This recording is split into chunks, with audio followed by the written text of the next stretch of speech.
design of frequency electricity production code RFID applications. Le cours de ma présentation est le suivant. Je commencerai par présenter une introduction générale sur les systèmes RFID et l'application. Par la suite, une brève introduction sur les patchs les antennes patch, ainsi que dans l'antenne proposée. Et par la suite, le d'antenne. Et on finira par une conclusion. Bon, les RFID, donc le RFID est un système sans fil qui utilise les ondes électromagnétiques pour faire le transfert d'informations.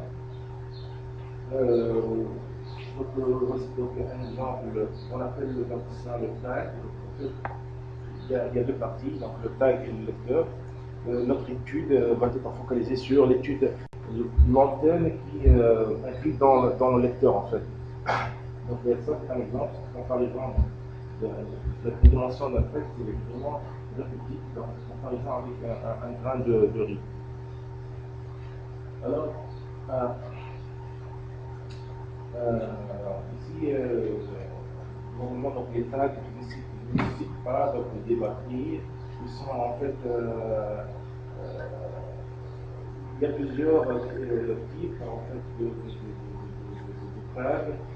Ceux qui utilisent des sources, et ceux qui n'utilisent pas des sources. On distingue deux types. En fait, on appelle ça le système actif et s'il utilise donc une batterie et celui qui n'utilise pas une batterie, on appelle ça donc non actif.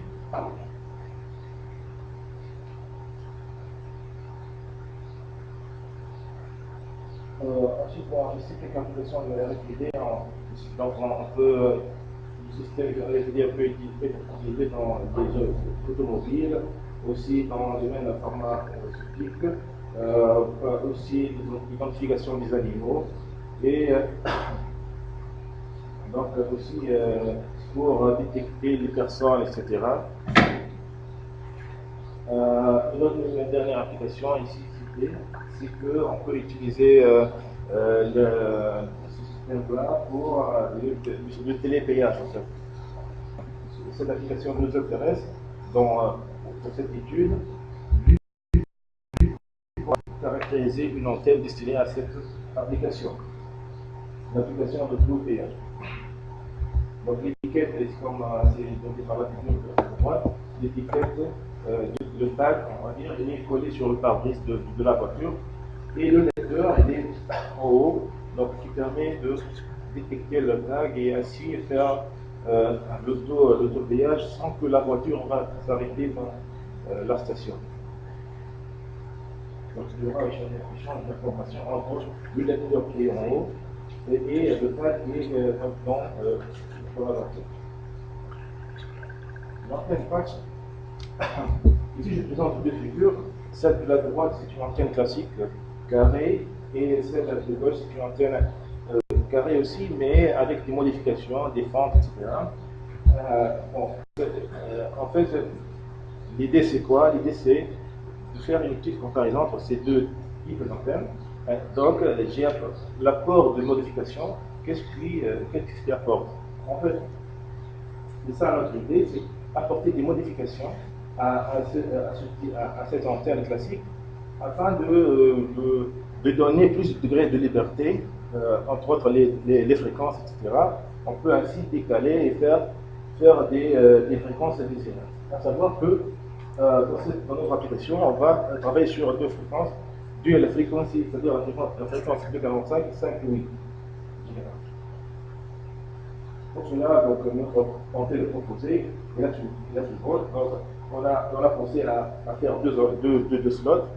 La première, c'est la forme en C, principalement générer une fréquence de 45 Hz. Et aussi, la deuxième, c'est au niveau de l'encoche, donc le point de contact entre la ligne et l'antenne. Et on a modifié un peu ce bout de normalement, classiquement, Donc, normalement, on met toujours un rectangle pour assurer l'adaptation. Donc, on a pensé à modifier ce petit rectangle afin d'ajuster en fait la deuxième fréquence qui est 5,8. Ainsi, donc, on peut avoir une antenne à plus de degrés de liberté d'où on peut, c'est-à-dire varier les deux fréquences selon l'application. On a fixé donc 2,45 et 5,8. Pourquoi? Parce que dans cette application RFID destinée pour les systèmes télépéage, en Amérique et Canada, ils travaillent plus sur la 5,8, tandis qu'en Europe, ils travaillent sur la 2,45 et 5,8. Donc il y a d'autres fréquences bien sûr, mais on a dit alors pourquoi pas faire une antenne qui travaille les deux à la fois pour anticiper, et comme ça le lecteur il peut avoir ces deux fréquences, donc on peut travailler donc en même temps sur ces deux fréquences. Alors donc c'est une antenne classique, donc gravée sur une antenne simple couche, ici par une simple ligne microphonique, donc d'où la simplicité de la structure. Alors, voici le résultat de simulation avec ADS, en faisant de la fonction de réflexion ici. L'antenne elle est adaptée aux deux fréquences, donc vous pouvez le voir ici, à peu près moins 14 dB. Même chose ici, la présentation de l'impédance d'entrée pour les deux fréquences, à gauche de 45, à droite 5,8. Donc, on voit que l'impédance d'entrée c'est 50 ans, à peu près 50 ans, la partie imaginaire est à peu près au voisin du zéro. Bon, ici, le diagramme a réellement de 3D pour les deux fréquences. En ligne directionnelle pour 5,2,45, tandis que dans la 5,8, vous pouvez le voir ici. Mais pour notre application, ça ne suffit pas d'avoir un gain, parce que le gain ici, c'est à peu près 7 dB, 6 ou 7 dB, à peu près entre 6 et 7. Mais pour cette application, ça nécessite donc le gain, c'est-à-dire environ plus de 10 dB en fait. C'est pour ça qu'on a pensé à faire une antenne réseau, afin d'augmenter le gain essentiellement et rendre aussi le rayonnement plus directif. Alors, pour cela, on a simulé ici un réseau antenne, 8 antennes, donc, et bon, on arrive à, donc ici, la même chose, l'adaptation de l'antenne, on garde, on retrouve donc la même adaptation, plus de 5 litres, plus d'adaptation. Et ici, ce diagramme de rayonnement en 3D, on remarque que l'antenne est plus directive. Bien sûr, il y a des rayonnements secondaires apparaissent, ça c'est normal,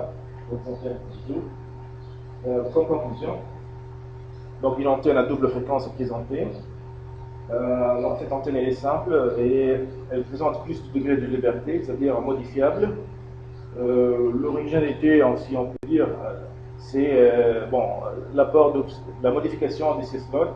On sait que le C-slot existe avant, ça c'est connu, mais bon, on arrive quand même à avoir une antenne à plus de degrés de liberté, à savoir que on a modifié le rectangle de l'adaptation classique. Par la suite, on a commencé à augmenter le gain en utilisant 8 antennes en réseau. Les résultats de simulation sont présentés. Et voilà, donc ce type d'antenne est essentiellement destiné pour des applications de télépéage. Et je vous dis que ça, c'est un travail d'une de mes étudiantes de master. Alors, et merci pour votre attention. Merci pour cet exposé, pour lancer la discussion juste avant.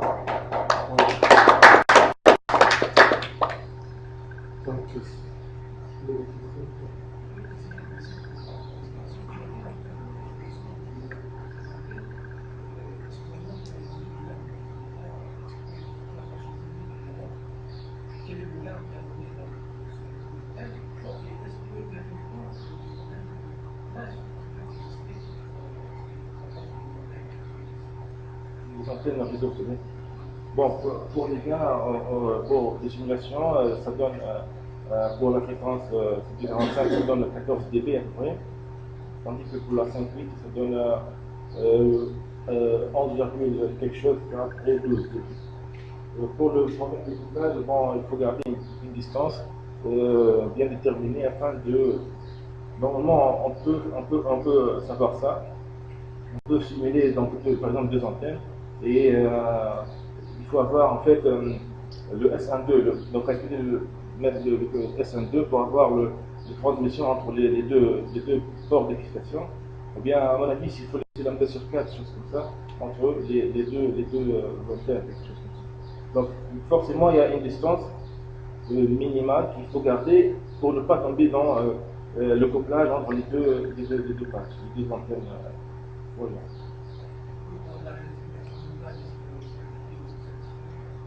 Pour la réalisation, bon, c'est vrai, elle n'a pas fait des réalisations, c'est vrai, mais bon, on a un problème de substrat, on n'a pas le bon substrat ici, on est obligé de le commander ailleurs, donc en Belgique, normalement, on a des.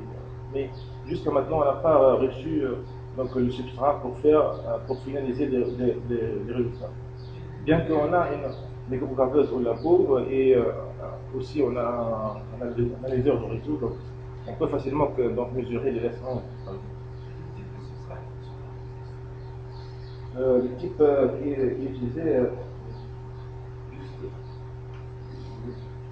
à mon avis, c'est le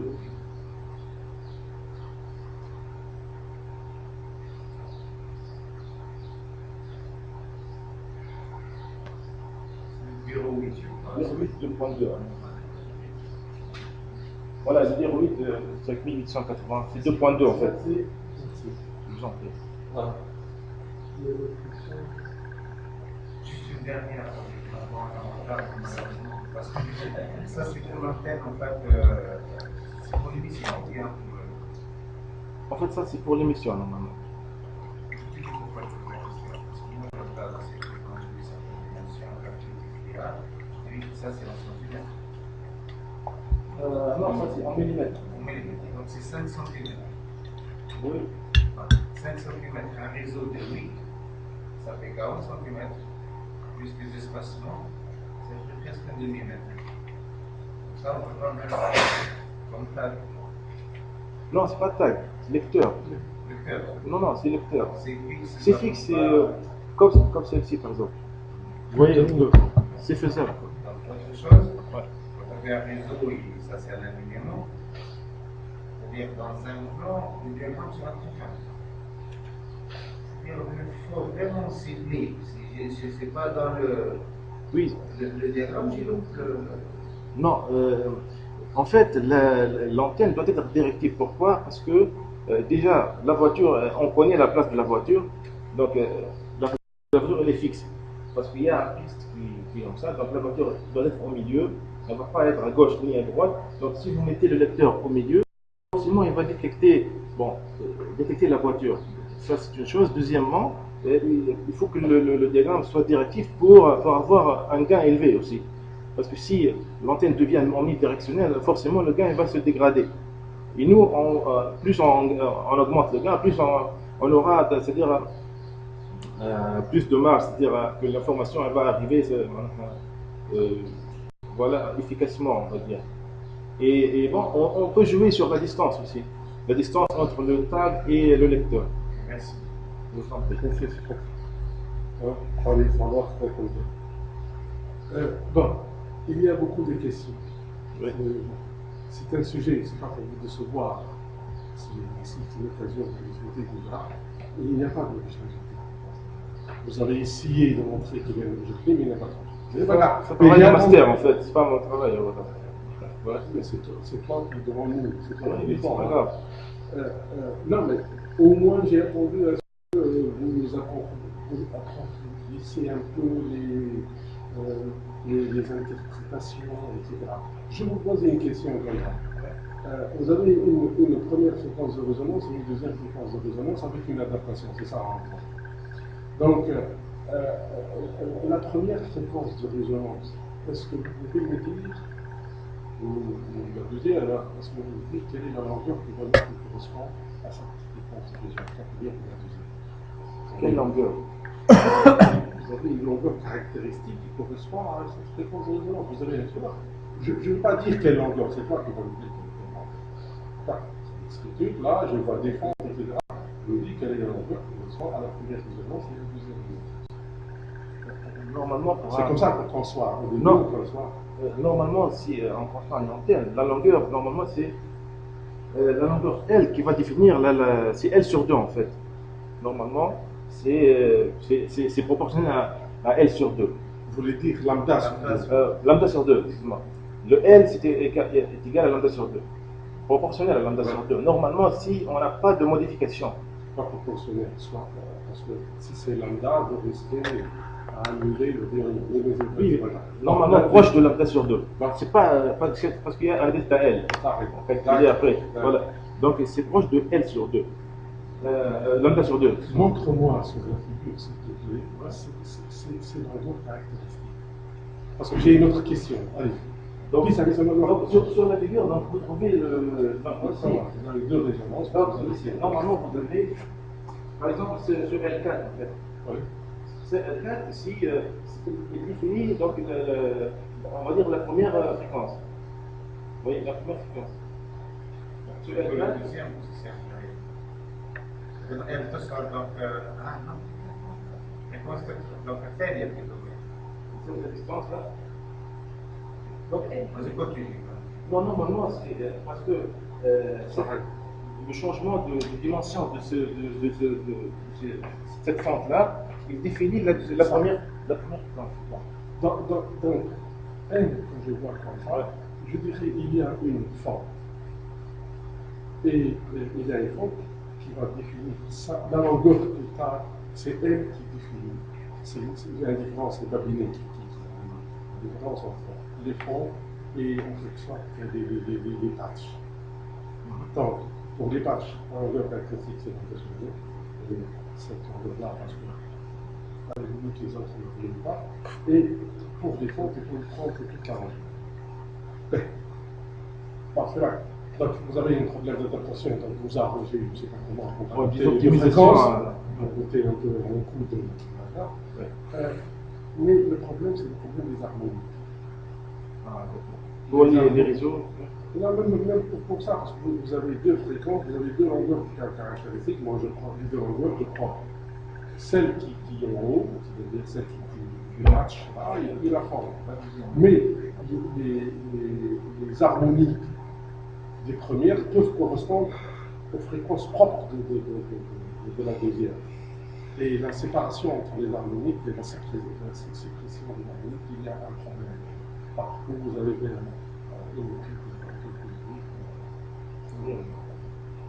voilà, donc il y a beaucoup de points, donc on discutera après. Donc merci pour votre. Je vous en prie, merci à tous. Bon. Avec le